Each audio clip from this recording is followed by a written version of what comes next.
What's up, you guys? It's Voltic from No Agony, and today I'm going to be teaching you how to make a Jack Harlow type beat. So I used a guitar loop from the new No Agony sample pack called Desvelado. It's an amazing sample pack. Specifically, I used a guitar loop Cisco by the homie Yo Squirt. It's an amazing guitar loop. It gave off that really bouncy Jack Harlow type of vibe. So let's not waste any more time and let's get right into it.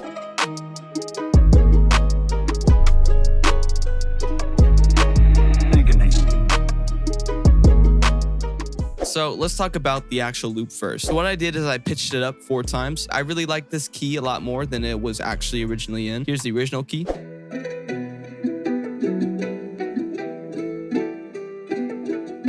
It was more of a sinister vibe. I wanted a more happy vibe and a bouncy vibe, so I just pitched it up 4 semitones. In the beginning, I just pitched it down 1 octave. And then I would say somewhere in the middle, I sliced it up just like this.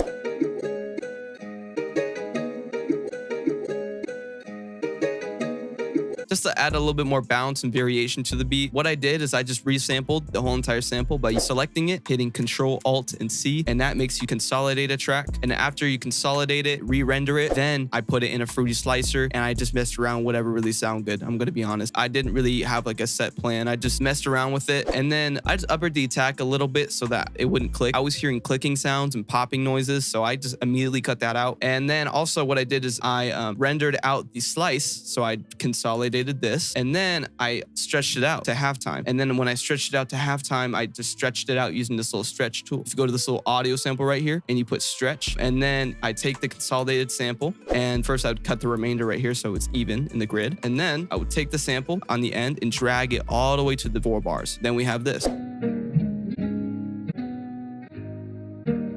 And I didn't really like how slow it was, so I just put stretch so that it stretches and it keeps the pitch. And I didn't really like how digital it sounded, so I just added some reverb to it and added some processing. If you look at my effects chain right now, a Valhalla room, and then we have a pan man to go left and right. Valhalla room's just for reverb, and we have an EQ to kill out all the muddy lows. And here's how it sounds.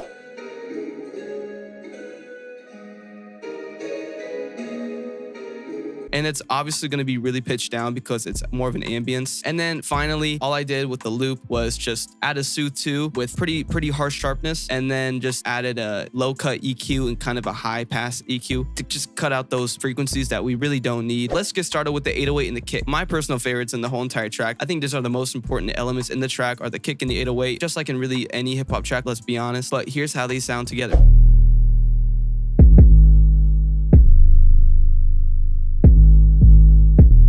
Now, if you really want to go into depth about mixing your beats, dude, I have a whole entire tutorial for that. The link is going to be in the description. Watch this fully, and after you watch this, you can go ahead and watch that. Or you can pause the video, you can go ahead and go to the mixing and watch how to mix stuff, you know? Watch how to mix your beats, and then come back to this. And if you really want to mix your beats and you want to take your beats to the next level, we're here for you. So let's talk about the processing of my 808 and the kick. What I did for my kick is I just added a distortion. Didn't put it too harsh. I just want to make it really punchy. And then I added another EQ because it sounded really muddy and it didn't really sound good. So I just added a 3 bands EQ and just cut out frequencies I didn't really like. It was the higher frequencies of the kick, so. And then with the 808, I didn't distort it and none of that. I really liked how it was, but there was a weird buzzing in the 808, if you can listen right here. So I took that out. I did not like that. And then sidechain the kick to the 808. All you have to do is just go to this little arrow right here, right click, sidechain to this track. Then you go to your 808, add the limiter, go to your compression. Make sure your ceiling's all the way up, by the way. Using a fruity limiter, and go ahead, right click on sidechain and put the kick that you want. I'm not gonna go into depth right now of what it actually does and what it is. Like I said, the link is in the description of my full-on mixing tutorial, how to mix your beats. Now let's look at all the drums in its whole. Wow, that was really ultra mega pause. Let's look at all the drums together.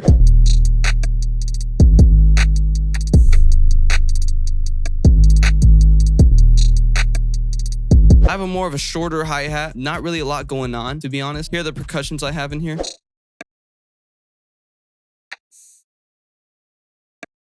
Just stuff that's on the off beats of the track is mainly all I did. And then just added a 2-step with some rolls at the very end. I'm not gonna lie, it's pretty simple. And then lastly, I added a little reverse hat. It was reverse actually. It doesn't really sound reverse, but I just put the out knob out.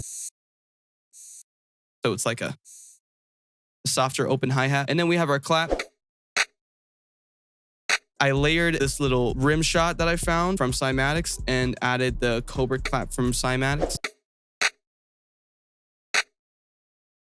Adds that punchiness and it adds that like transient to it. I really love it. Now we're gonna go to added elements in the track. If you can see in the beginning right here, this is my beginning of the whole entire beat, and I think it's pretty unique. I added my own little twist to it.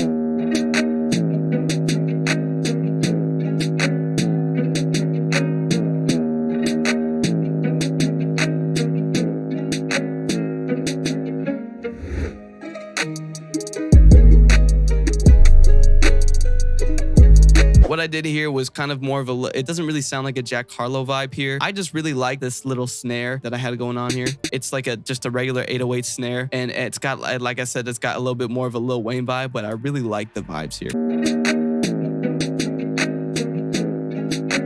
Especially with the octave down guitar and then this little like super duper distorted 808 that I got here. It's got a little bit of ping pong delay stereo, lots of distortion obviously, and a huge cut for the lows and the highs. If you saw me tweaking with it a little bit ago, I didn't really like that. I heard a little more mid end, and I don't want to hear any bass at all right here. So it just adds really cool element to the track.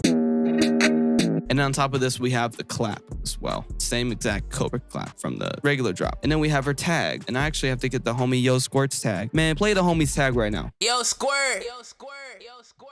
I love you, Squirt. So that's really all I did with adding my own elements. One thing I do want to tell you guys, and I cannot stress this enough, honestly, is be different. You know, add your own little spice to it. Add your own style to the track. You know, just because you're using a loop doesn't mean that you always have to use the loop as it is. Mess with it. Do some really cool things with it. You know, be creative about it. That's what's going to separate really you from someone. Anybody can download the loop and make a beat. Let's be honest. Not anybody can make a beat like you can. So you have to differentiate your beats and other people's beats when it comes to just downloading the loop and then putting the loop, adding drums, adding spins, and then clipping, and then just putting a two-step hi-hat, a clap, some percussion, and then a clipping spins. Like, we got to be different, you know? Like, we have to do something else. I feel like because there's so many producers nowadays, you have to have your own little twist and spin on it, or you're not going to go like nearly as anywhere. Let's be honest. And I'm just being for real. I'm being really transparent here because there's a lot of that. Don't just take loops. Use the loops. Add your own little spice to it. You know, I added this little Lil Wayne snare beginning because I thought it was a little bit of a comical element. It's kind of cool. I don't know really how I feel about it right now, but I'm gonna be honest. But really, that's that. And see how I sliced up the sample and I made an ambience with the freaking sample that's already sliced. So do your own thing on it. You know, have some fun with it. Be creative. But honestly, that really wraps up the whole entire beat. I'm gonna play the beat at the end for you guys. I really thank you guys for watching. Honestly, I know it's a little bit of a shorter video, but you know, honestly, I'm making this as simple as I can, as simple as possible, because it really is simple. The only hard part about it is the creativity in it. You just have to really make stuff in your own way and try to, like I said, differentiate yourself from someone just downloading the loop and putting it in their FL Studio or their DAW, and then you making a beat with it. So I love you guys. Thank you so much for watching. Quick note, you guys, No Agony sends weekly loops every Friday. If you guys want to go check that out, make sure you guys go check out the No Agony Loops channel. That'll also be linked down in the description. If you guys want to check that out and see what that is. That's how I made today's beat, and I wouldn't have done it without the homie Yo Squirt and No Agony and their loops. So really amazing loops every Friday. They're just quality loops. They're really good. Like, to be honest, I haven't seen another collective as consistent, as qualitative as No Agony. I'm gonna be honest. No Agony's loops are mind-blowing. The talent in this collective of everybody in it is just absurd. Really recommend you guys to go check that out. So without further ado, thank you guys so much for watching. I really appreciate it. Hopefully more to come. Please comment if you have any questions, or if you have any other tutorials that you guys want to see. Please comment of what that is. We respond to every comment. Whatever question you have, we will answer them for sure. I love you guys. Peace out.